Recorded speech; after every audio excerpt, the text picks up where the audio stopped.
Hello friends, இன்னைக்கு முக்கியமான விஜய் என்னோட டாப் 5 நியூஸ் பார்க்கலாமா? அண்ணன் வந்து இன்னைக்கு ஒரு அறிவிப்பு விட்டிருக்கிறாருங்க.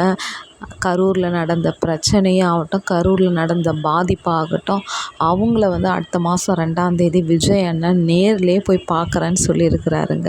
அப்பா, எவ்வளோ பெரிய மனசு வேணும்! பணமும் கொடுத்து எஜுகேஷனோட எல்லாத்தையும் நானே பண்ணி தரேன்னு சொல்லி இன்னைக்கு அவங்க வீட்டுக்கு போகிறேன்னு சொல்லியிருக்கிறாரு விஜய் அண்ணன். 2வது பார்த்தா திமுக வந்து எங்கே பார்த்தாலும் இப்போ ஆர்ப்பாட்டம் நடத்துகிறாரு. அதுக்கு விஜய் அண்ணன் சொல்லியிருக்கிறாரு, அவங்க எதை வேணால் பண்ணிக்கிட்டோம், நம்மக்கிட்ட ஆர்டர் வாங்காதே அவங்க எல்லாம் பண்ணுறாங்க, அது எதை பண்ணாலும் சட்ட ரீதியாக அவங்க சந்திப்பாங்கன்னு வேறு சொல்லியிருக்கிறாரு. அதே போல் ஸ்கூலோட நிர்வாகத்தில் வந்து யாருமே ஃபீஸு உங்கள்கிட்ட எக்ஸ்ட்ரா வாங்கினா உங்களுக்கு ஒரு நம்பர் கொடுத்துருக்குறோம், அந்த நம்பருக்கு வந்து நீங்கள் தகவல் கொடுக்கலான்ட்டு விஜய் அண்ணன் ஸ்ட்ராங்காக ஆர்டர் போட்டிருக்கிறாருங்க. லைக் பண்ணுங்கள், சப்போர்ட் பண்ணுங்கள், கூட இருக்கு.